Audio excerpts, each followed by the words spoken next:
Hello, beautiful people. It's Sunday night. The name of the show is Intuitive Inc., and I am Servet Hassan. We've got a great show for you, especially all you dreamers out there, because we have J.M. DeBord on the line. It's Jason, but the name of the book is J.M. DeBord. He's written a couple of dream books. First one was Dreams 1, 2, 3.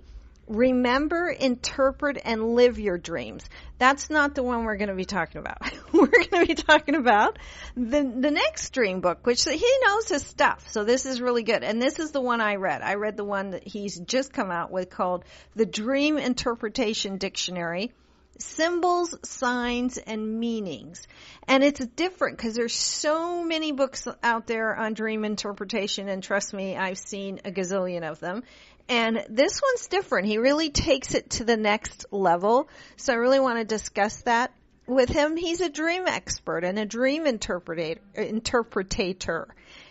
He's been on a million media programs, including Coast to Coast.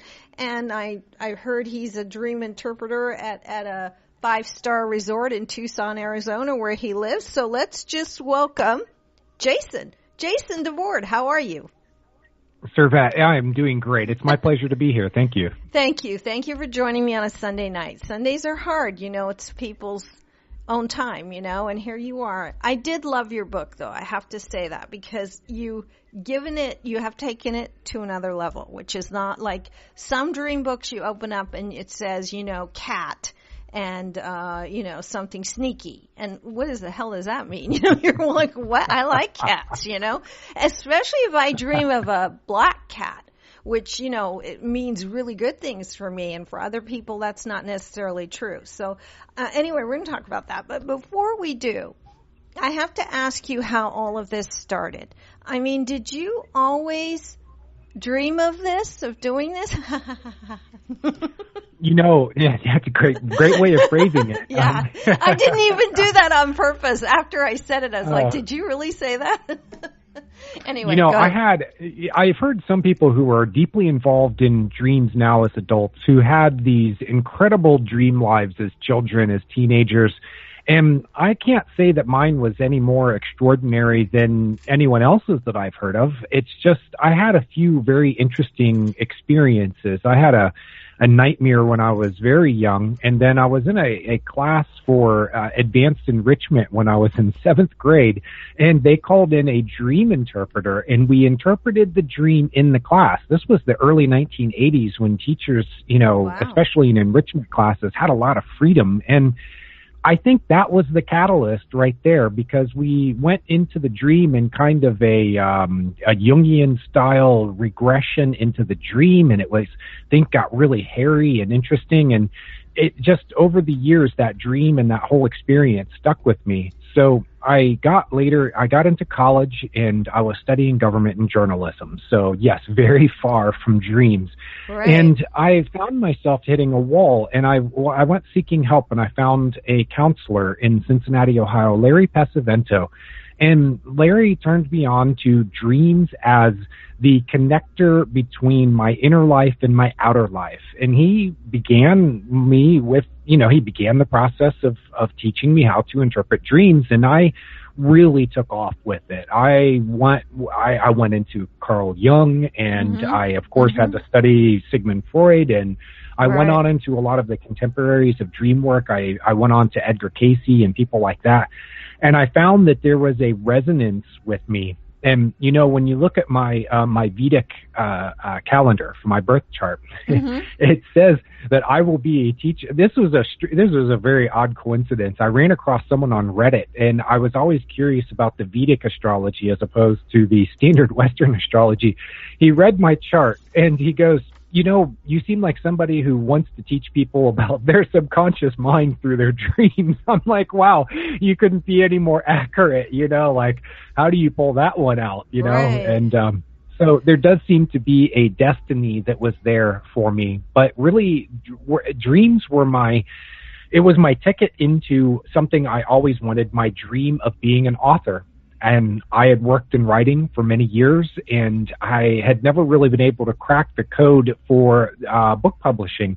And very soon after I got involved with interpreting dreams, and I realized there is something here. I've got a way of explaining this that is different than most of the other books out there. Mm-hmm. And here is my angle. So that led to getting Lisa Hagen as my agent, and Lisa connected me with Hampton Roads as my first publisher, and it really took off from there. So, right. Yeah, there was something that was kind of fateful about it. Right. Was that Dreams 1, 2, 3 your first book that started this off? Yeah. Now you also mentioned Jason. Okay, I'll learn to talk here. You also mentioned Reddit. And a lot of people out there aren't going to know what that is. So can you explain? Because you're known as Rad Owl on Reddit. Yeah. And that's a cool I love name. That name. Where'd that come from?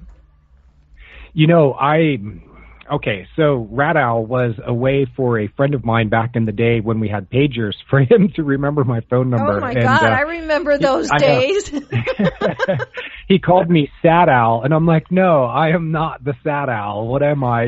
So I look at my phone. I'm like, wait, there's an R next. Okay, yes, I'll be Rad Owl.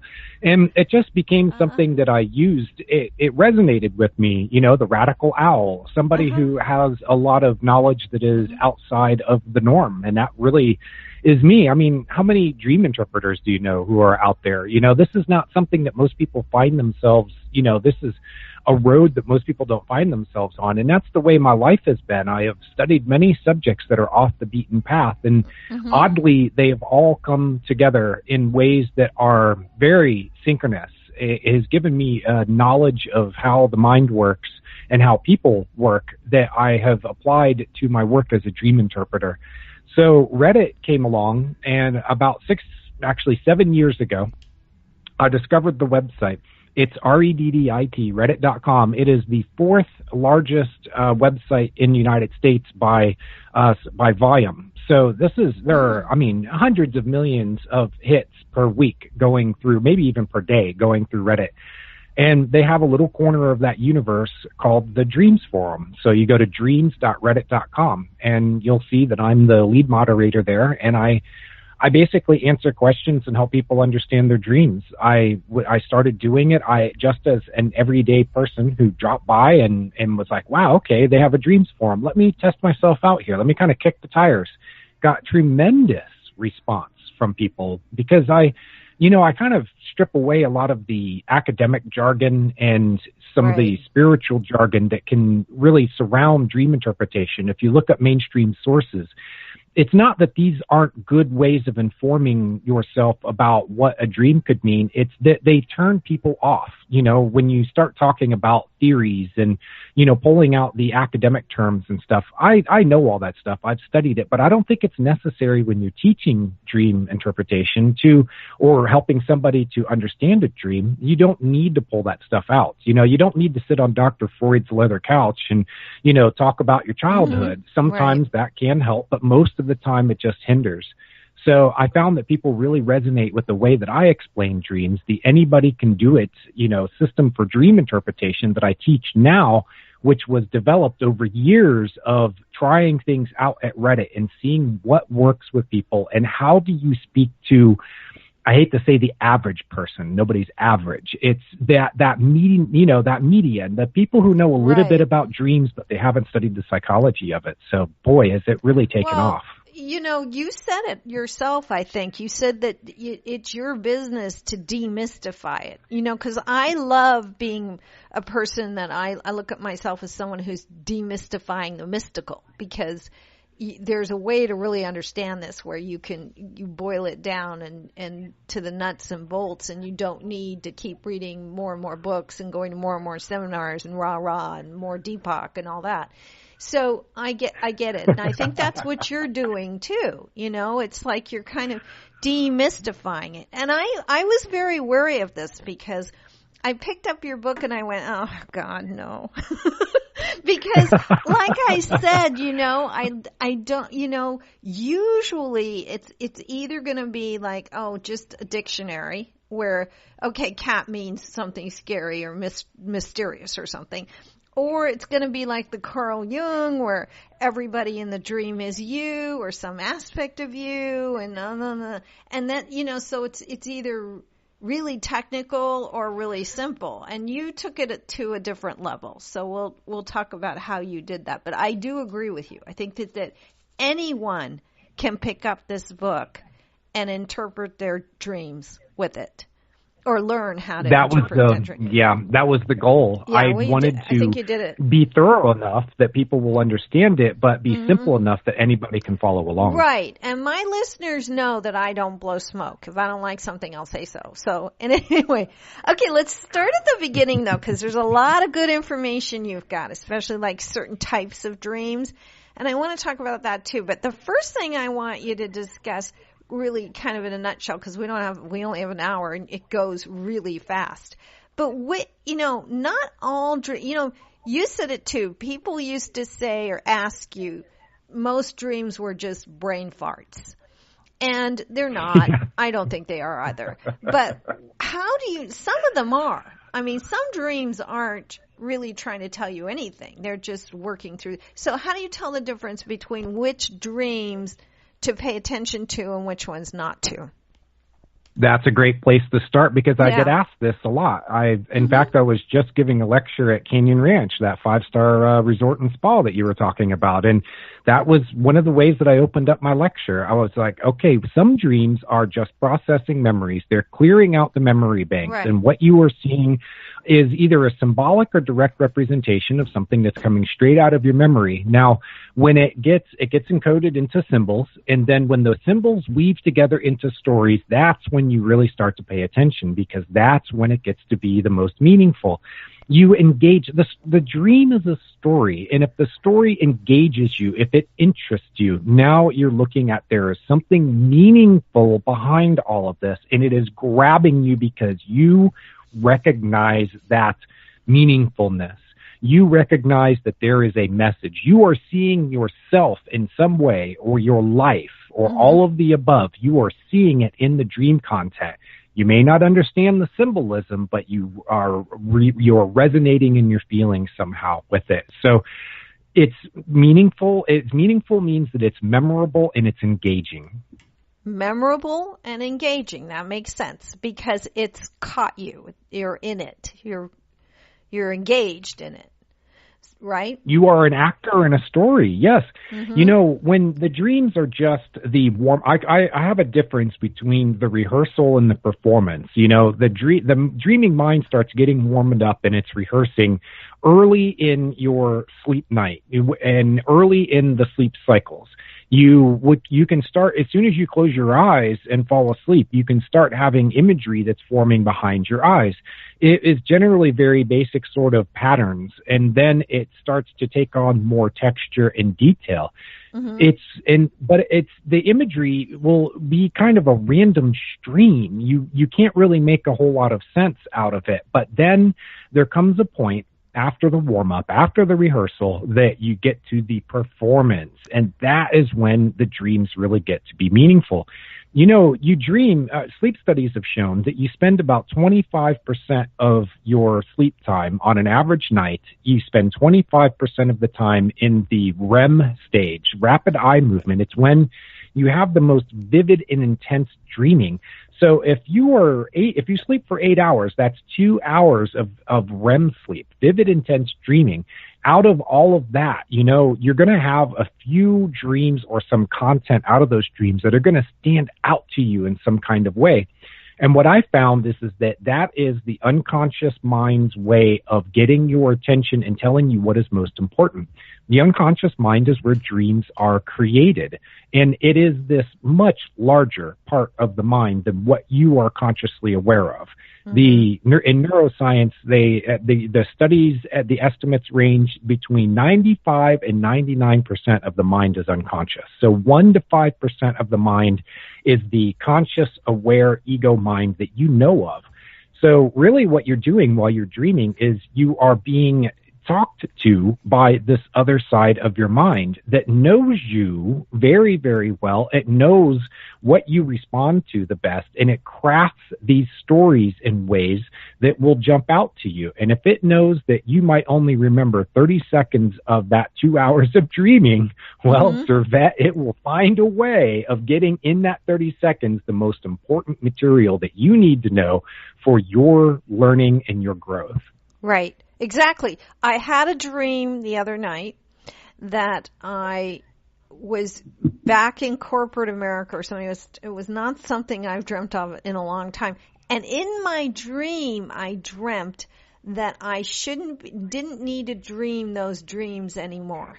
But that was not a conscious thought. That was in my dream that I dreamt I was dreaming not to dream that anymore.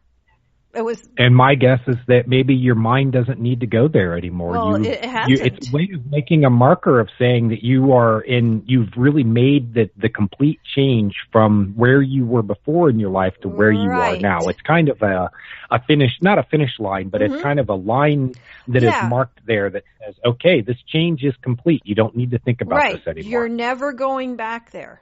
You know, that was interesting to me. The other thing that was, do you think, like, people that have listened and know me and read my books know that I, years ago, over 20 years ago now, 2 decades, I dreamt that the person I loved was leaving me. And I woke up in the morning and remember my dream. I was standing under a tree. I was crying. It was raining. And I kept saying, how am I going to live without you? How am I going to live without you?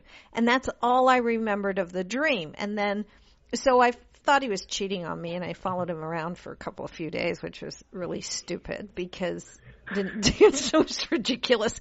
But anyway, 6 months later, he passed away. And suddenly I was standing under a tree and it was raining, and I kept saying to myself, how am I going to live without him? How am I going to live without him? Yeah, you got a preview of a future moment in time. Those dreams are really hard to tell when right after you have them, that they're actually showing you the future. You know, Edgar Cayce, the famous psychic who was also a fabulous, probably one of the best dream interpreters ever, has quoted as saying that dreams are today's answers to tomorrow's questions. And what he's really saying is that the dreaming mind has the ability to see forward and backward in time. It's very good at putting together patterns. And some of it is, I think, when the dreams see ahead, that some of it is just good guesswork on your part when you're able to access these deeper faculties of the mind. But sometimes they really do show you. They're preparing you. Imagine if you had not been prepared for that moment in time. It might have hit you in a way that knocked you. I mean, I'm sure it knocked you off course, but like maybe in some way by seeing that ahead of time, it prepared you enough, even if it was just subconsciously, it prepared you enough so that you could get through that. What do you think about that? I agree. I totally agree with that because I was totally blown off course, but I had a moment in time where I contemplated what I would do if I had to live without him. Now, I didn't know he was going to pass away. I just thought he was going to leave me. But that's actually the same thing. He did leave me. He just went to a different dimension. But I can't, I could see for a few days there that I had to process that.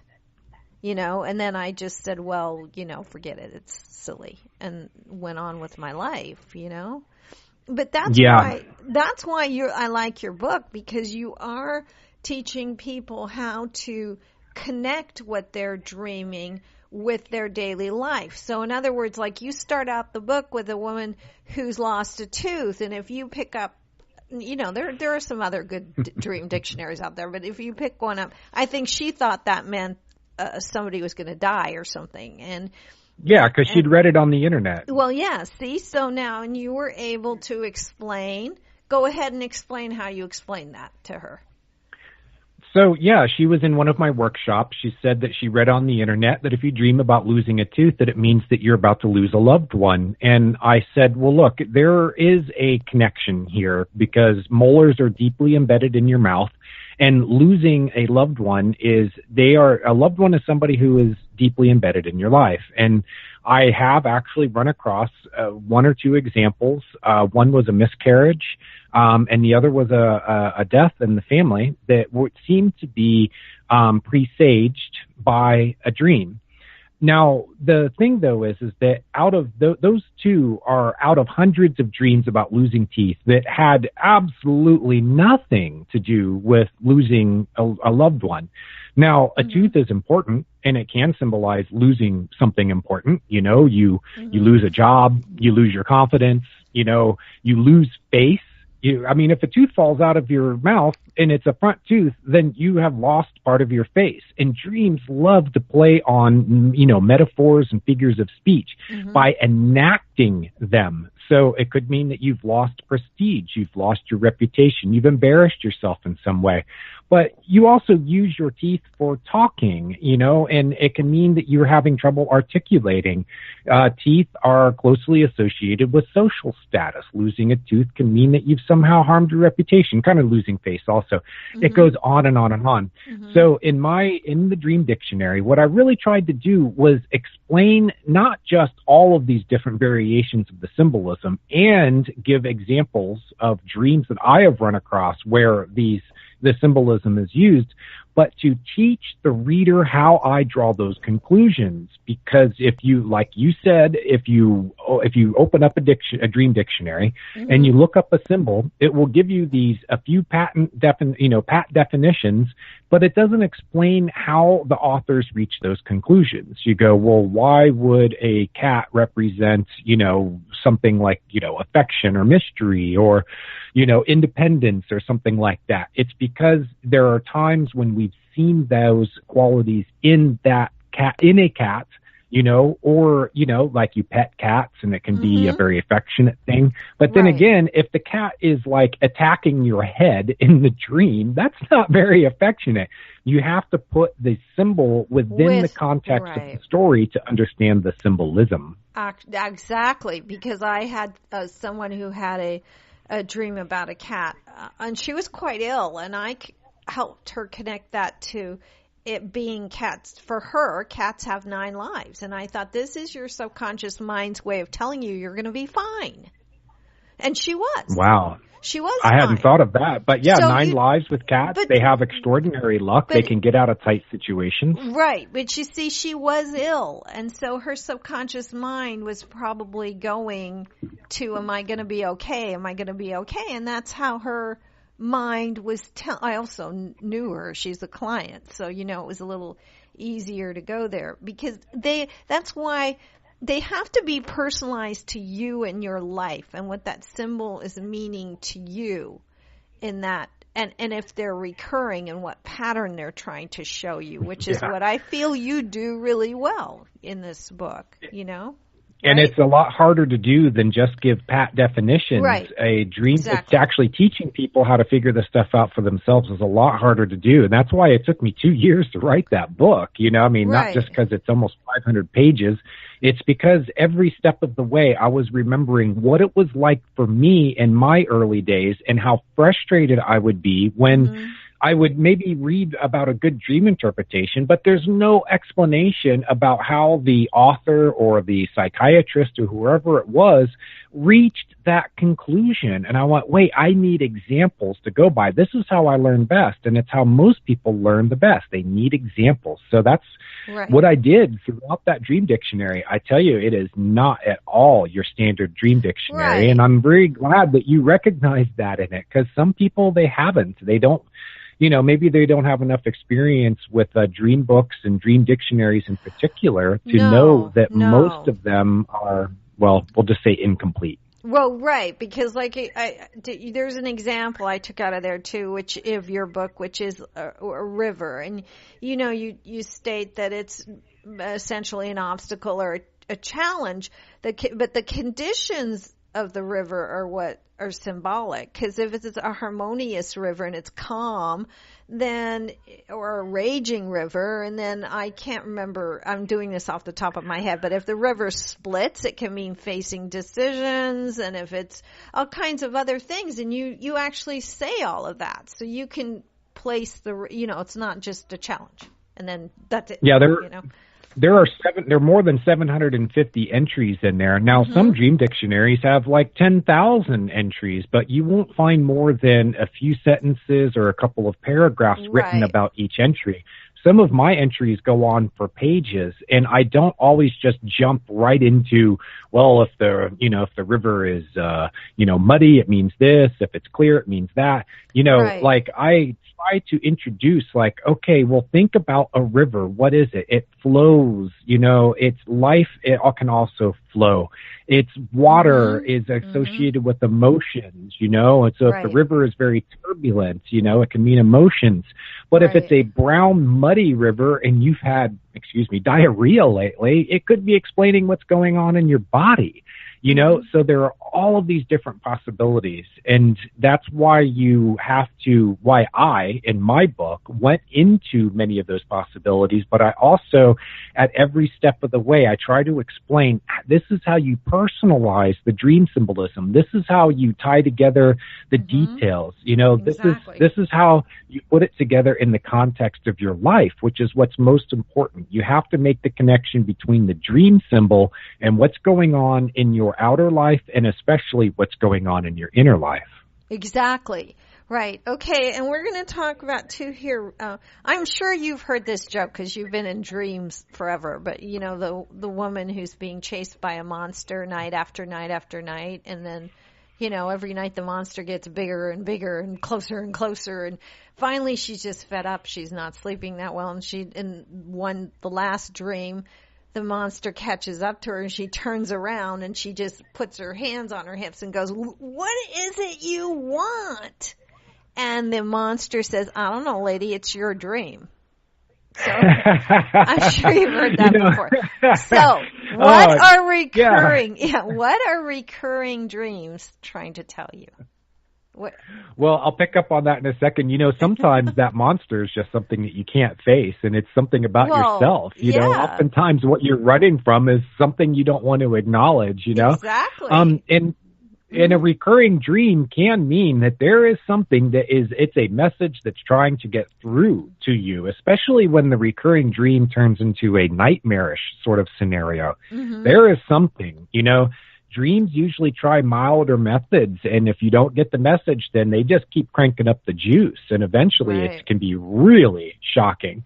But, there are other types of recurring dreams. I say as a dream interpreter that if you are starting off with, trying to understand your dreams, then begin with the ones that have the recurring themes. If you keep a dream journal for more than a few weeks, you will probably find, that there are certain themes, scenarios, people and places that will recur. And it's the low-hanging fruit. This is a great place to begin because once you understand what one thing in one scenario in your dream means, you can use it to unlock other dreams that have that same imagery or similar imagery or themes. And so, you have the Groundhog Day dream, which repeats itself exactly.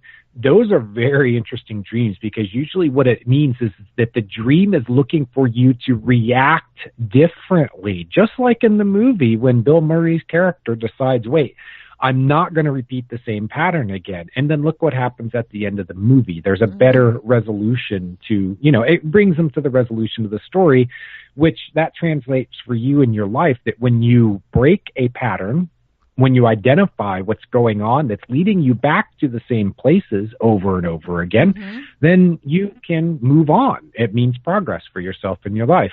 You also have like serial dreams, SERIAL, like a serial novel where the next novel picks up where the last one left off, or episodes of a TV show that continue a story, sequels.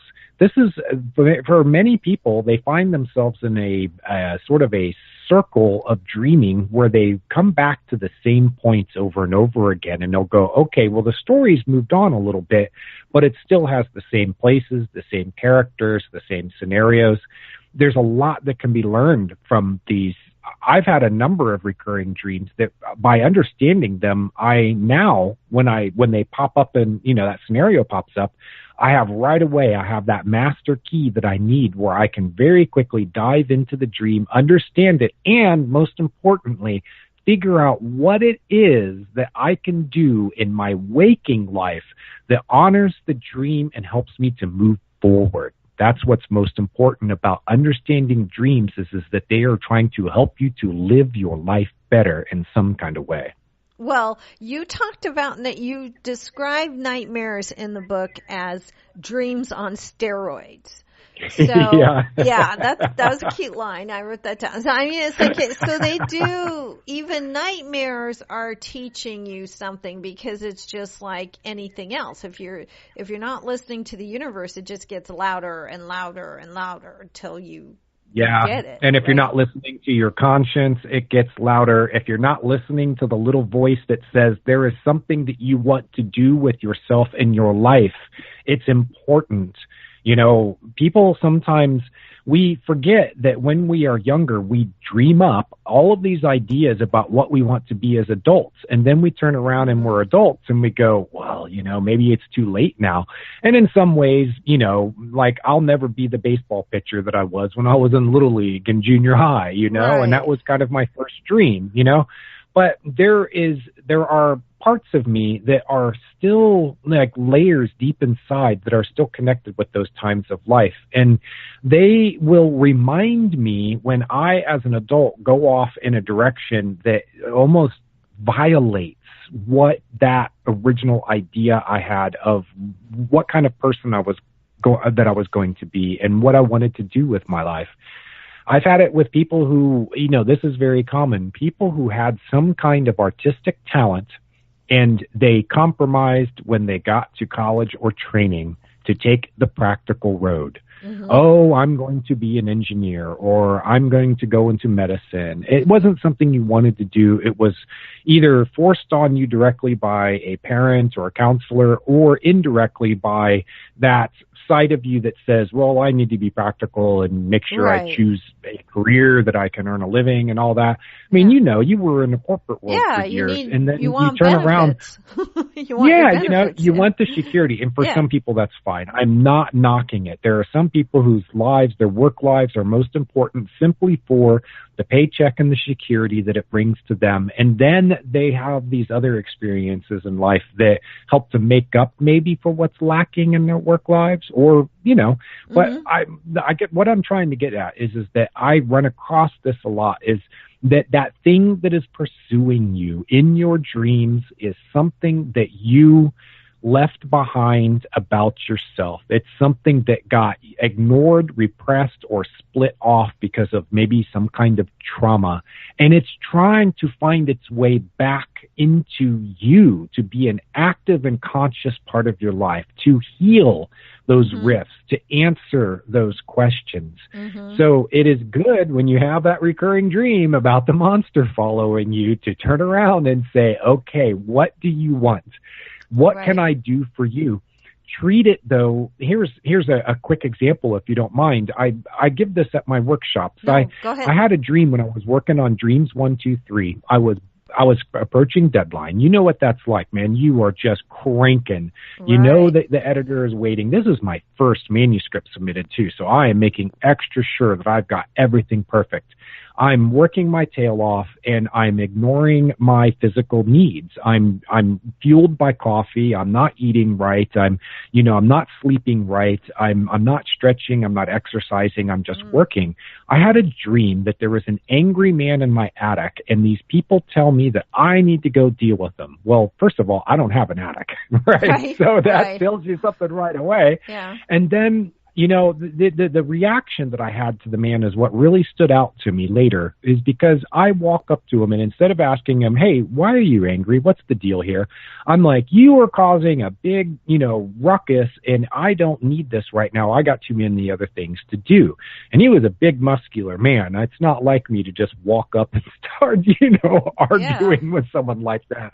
But I felt really hot in the dream. So the next day I'm back in my manuscript. I'm focused on my, on my computer, once again, I've made a pot of coffee, and it's 2 p.m, and I haven't even had breakfast yet.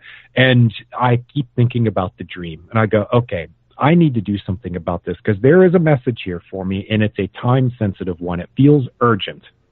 Mm-hmm. So I re-enter the dream. Basically, I close my eyes. I picture the man. I say, okay, first of all, I'm sorry for being angry with you and, just flying off the handle. That's not like me. I'm under a lot of deadline pressure right now. So look, what's the deal? Why are you angry? And he looks at me, and I hear a child's voice, and the voice says, you aren't taking care of my needs. And I went, oh. Actually, my first reaction was screw you and your needs. But then I thought it through in my own mind, and I went, would I talk to a child that way? If a child came up to me and expressed a need, would I be like, screw you and your needs? That's not like me. So it made me realize, wait, I am the adult here, and there is an inner child within me that needs me to do things like eat right, and stretch and exercise, get activity, go to bed on time. That was what the dream was telling me. And if I don't have that part of me along for the ride, that I am not as good of an author. You need those parts of you to trust you, to take care of them. And if you do, then they will feed you with that energy and creativity and zest that they can bring to your waking life. Right. That's why I write first thing in the morning, because otherwise I can get totally lost, and then I don't know what time it is or what I'm doing, And it's true, then you don't take care of yourself.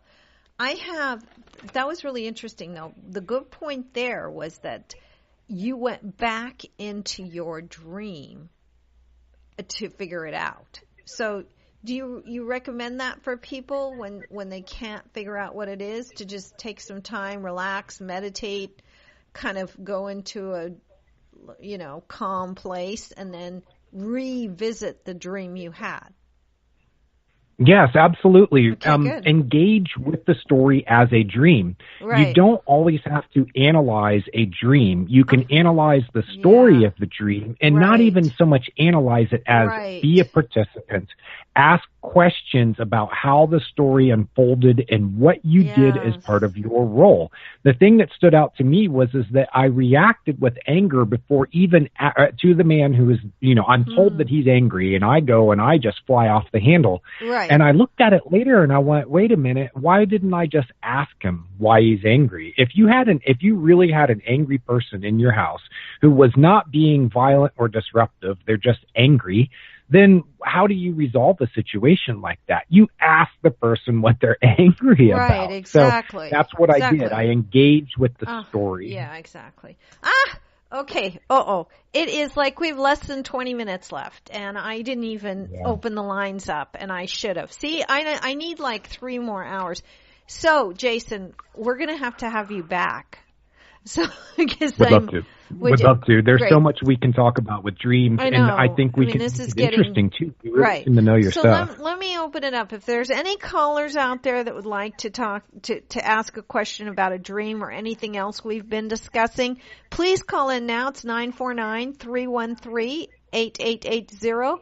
I screwed up. I should have opened the lines a little earlier, but if there's a caller out there with a question, we can take a few quick ones.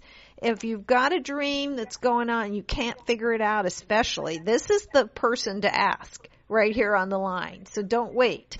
And if you do wait and just couldn't get to it, the name of the book is The Dream Interpretation Dictionary, Symbols, Signs, and Meanings, by J.M. DeBord, and it's DeBord.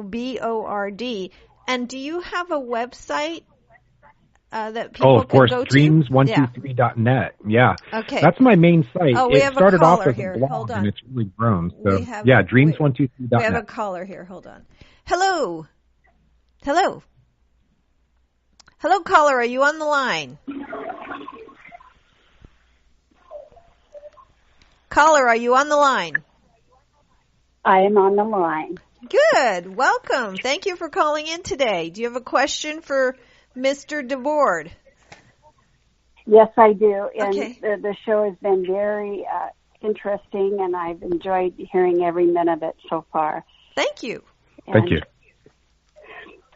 My question is interesting. I don't have this dream all the time. I mean, like every week or every month. You know, it could be a long time apart. But it's really interesting because I wake up and I'm like in a jungle or in a foreign country, and there's bad people, and they're hurting people, and I'm trying to get these children out. You know, I'm trying to save these children, you know, but I always wake up, but I'm safe. By the time we get away from them, I'm always safe, and I wake up. But it's like I'm rescuing these children and trying to save them. That's a great place to start I can at least give you some ideas about the symbolism that is presented here. You know, dreams like to enact metaphors and figures of speech. And we've all heard the phrase, it's a jungle out there. You know, it means that the world can be a dark and dangerous place and sometimes it can be. And so when you look at the next part of the dream is you are trying to rescue children from this environment, this hostile, potentially dangerous environment. So I would go a couple of different directions since, you know, we're just starting off with the dream and I don't know anything about you, I would start off by asking, do you play some kind of a role in life that you protect children? Like, are you a teacher or something like that? Where part of your life is to protect children. That is kind of a more direct way of approaching the symbolism. Dreams, though, they tend to create the symbolism based off of what's going on inside of you, what's in your thoughts and your feelings. And as I was, you know, in the last example I gave, I talked about the angry man who, once I asked him what was going on, he spoke to me like a child. And it made me realize that there was a child within me that was angry about the fact that I wasn't taking care of its basic needs, because a child needs the adult to step in and say, now it's time to eat, now it's time to sleep, now it's time to play. So when you rescue the children, what I'm picturing in my mind is that in some way you are protecting this innocence or sensitive or vulnerable part of yourself from things in the world that could make it feel down about itself or even harm it in some kind of way. You know, especially if you're a very sensitive person, then the world can be a very harsh place for you. And you need something that can act as a buffer or a cushion to protect that sensitive part of yourself so that it can continue being an active part of your life. So that's what I got right now. What do you think?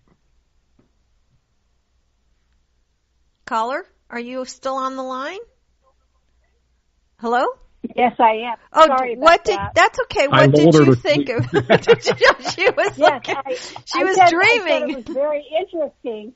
I never thought of like that. It was just like I thought I was trying to run away or, you know, get away from somebody trying to hurt me or something, you know, but that's a completely different interpretation, but it's interesting and I'd like to give it a lot of thought because there's good possibility. Right now, how? Yeah, most of the time as a dream interpreter, you're going to be wrong, but I can give people ideas that help to spark them for, you know, figuring out what the dream means to them. And I'd really need to sit down with you and get all of the details of the dream. And unfortunately, you know, it's an hour-long radio program and we don't have that kind of time, but I hope that it's given you enough to at least think about.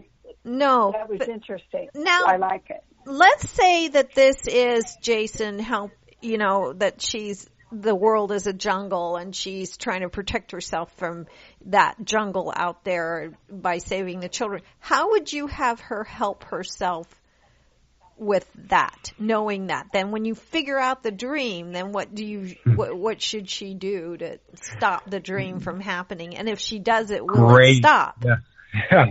Yeah. Great question. And this is where in my first book, Dreams 1, 2, 3, I really go into this as the third step of dream work is to live your dreams, which means pull information and advice out of them that you can apply to your waking life. I would start with a dream like this, is to recognize the sensitive parts of yourself. Sometimes it's easy to overlook, especially when you are in the midst of the jungle. It's easy to overlook the fact that you have these more sensitive parts of yourself. So first of all is to recognize that maybe the sensitivity or the feelings, they go deeper than maybe what you consciously recognize. So that's one part of it. The other part of it is that you can engage with the dream at a story level and reimagine it in a way. You know, it's like, well, if you felt like you were having difficulty protecting the children in the jungle, what do you need to help you with that job? Can you manifest something like, you know, a beautiful black panther that runs, you know, forms a protective circle around you? You know, can you see an angel, or, you know, your high school quarterback boyfriend, you know, right. something like that, but something that feels right, and you bring it into the dream, because what you're actually doing when you're activating subconscious energy. Every dream symbol is loaded with potential energy. And if you work with it, you can release that energy into your waking life. You make it active energy instead of potential energy. So if you work with the dream in your imagination and you imagine the resources or the things that you need, if something bad happens in the dream, reimagine it as, you know, that there as a better outcome, then what you're actually doing is setting into motion subconscious energy that will eventually manifest for you consciously. Remember, 95 to 99% of the mind is subconscious. So if that part of you is ready and waiting for you to engage with it. Here's another little factoid that sometimes really blows people out of the water, is if you look at brain scans of the dream, of the brain while dreaming and the brain while you're awake and using your imagination, guess what? They all line up. Yeah. You are using, the imagination uses a lot of different areas of the brain. So what's actually happening is the brain is when you are using your imagination and when you are dreaming, you are actually using the same parts of your brain. So what that means is that you can have a daydream. You can use your imagination to pick up on where a dream left off and help to make it turn out in a way that feels right to you and is empowering, and it is actually working subconsciously to activate the resources and energy you need to get to that outcome that you want. Great. Did that help you, caller? Thank you. Absolutely. Thank you very kindly. I really appreciate it. Thank you for calling in. I just want to say again, it's been very, very informative and I liked your show very much. Thank you very much. Thanks for calling in. Take care. Well, she's off the line. We have like 5 other callers calling.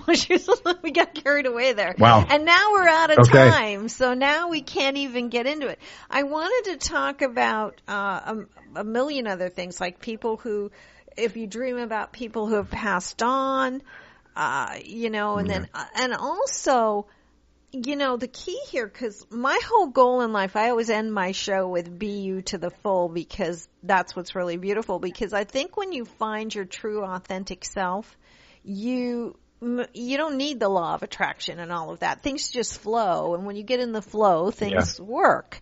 And so I wanted to talk about that too, but really quickly. What is it about people that dream about people that have passed on? Do you think they're really actually trying to contact you, or is it just a memory? I think that the first thing that you have to, the first place you need to go with that is that the person represents something to you and they are being used as part of a story. I find very often that they are used as a reference point for the time of life when you were alive together and they were obviously part of your life. It can also represent something about you and the person that you were when you were with them. that, like, let's say that you dream about the, spouse who passed away, 5 years ago, and you are like, wow, is that person trying to get a message through to me? And you ask, I've been in this situation, and I ask, what kind of person were you when when this person who is now deceased, it was part of your life? And he said, I was a better person. And I said, is that something that you're trying to get back to now? And it was like thunder, like boom. Yes, that was exactly it. Now, I had to really dig into this because I was asked on Coast to Coast about, deceased relatives and stuff. And at the time, I was very much a conventional dream interpreter, which is, that everything that you see in a dream, it represents something about you or an event in your life, that there's no of this spirit contact through dreams or anything like that. I didn't discount it. But I found that it was very dangerous water to get into with people. So I had to really dig in deep. And what I found was through the teachings of Edgar Cayce, he says that you can be contacted through your dreams by the deceased. And ever since then, what I found as somebody who likes, proof of things and likes to approach things rationally, I have found many examples of deceased loved ones who came to people in dreams to either give timely warnings or to convey information that the person could not possibly know otherwise. That, to me, sealed the deal, and I went, yes, you can be contacted in dreams by the spirits of the deceased, but be very careful about drawing that conclusion. Look for symbolism first. If you go to dreams123.net and you look at the most popular posts, there's a list there. You'll see number 1 is dreams about the deceased. If you want to know more about it, then read that. I go into great depth about this subject. Right. Yeah, I know. That's why I wanted to bring it up really quickly. Now, that website, is it dreams 1-2-3, or is it just dreams123.net, right? Yeah. Okay. Yeah, I have a dreams 1-2-3.com, which was for my first book. I have dreams 123.com, right, which is my, it's still being developed. And then the .net, though, is the one that I've really put the effort into. There are over 100 posts there, and it covers dreams like about pregnancy, death, marriage. Right. Good. You name it, man. I have really gone into a lot of depth at that website. Okay. And that's the dreams123.net. So now, how do people, what are you doing? Are you doing workshops? And, I know you're in Tucson, Arizona, and you do, and you're on Reddit, which is awesome, as Rad Owl. Are you traveling? Can people, come to a workshop? Can they find you? Is it easy are you out there? Yeah. As much as I can be, I'm finding that my time is so in demand, between giving lectures at Canyon Ranch and doing some private dream interpretation, and then keeping up with people at Reddit. Reddit is my baby. I've been there doing this for 7 years, 6 years as a moderator, and I've really put a lot of effort into it. So I try as much as I can to give this, because it has been a gift for me and it is my place in life. And, I kind of trust the universe to take care of me, and I take care of all of its children, at least in their dreams, Well, but I do some, to really get my time, you can contact me through my website. I'm also on Facebook at Interpret Dreams. The best way really is to go to my website and leave a comment. I try to respond to everyone. It takes me longer these days. I have such a backlog of things. That's a good thing. That's a good thing. The drawback of success, I know, but that's a good thing. And then I know, I do, and I know that's also a good thing. And then there are people you can get to help you that will start, you can have them help you start answering, and it's a good thing. So don't ever complain about that. I'm teaching. What I want to do now is I want to teach other dream interpreters, and I am putting together, I bought the domain dreamschool.net, and I need time to put it together. But what I want to do is create an online video course with all the supplemental materials, and I want to teach other people how to interpret dreams so that they can then exponentially spread this.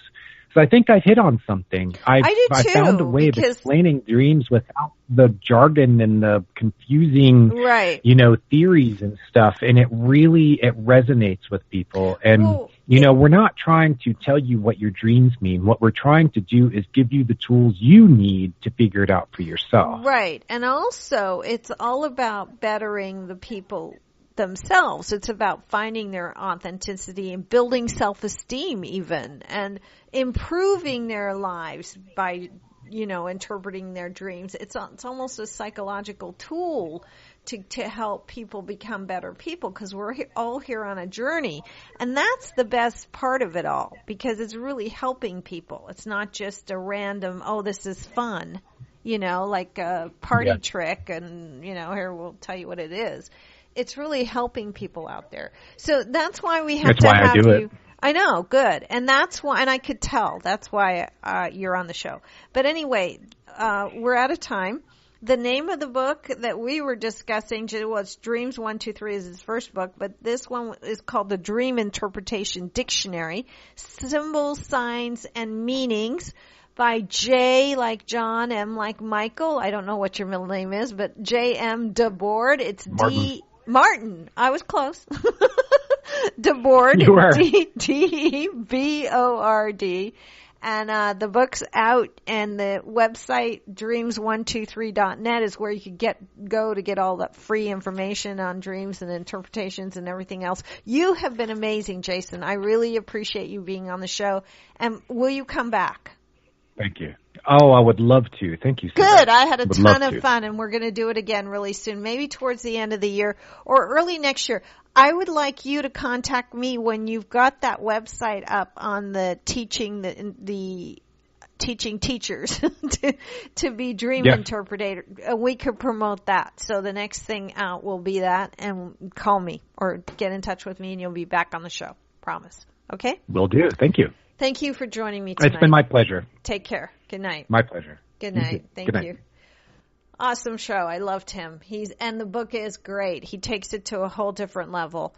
And my website is servethassan.com, servethassan.com.